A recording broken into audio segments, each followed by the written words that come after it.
এখন কি বাবাকে বলবো না লুকিয়ে ফেলবো?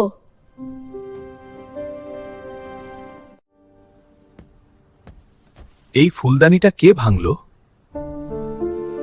বাবা, আমি ভুল করে ভেঙেছি।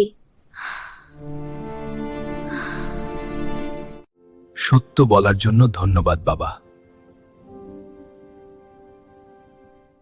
ভুল সবাই করে, কিন্তু সত্য বলাই সবচেয়ে বড় সাহস। আমি আর কখনো মিথ্যা বলবো না বাবা।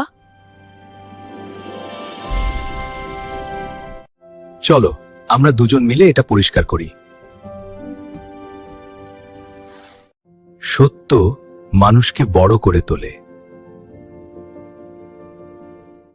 সত্য বলাই সবচেয়ে বড় গুণ।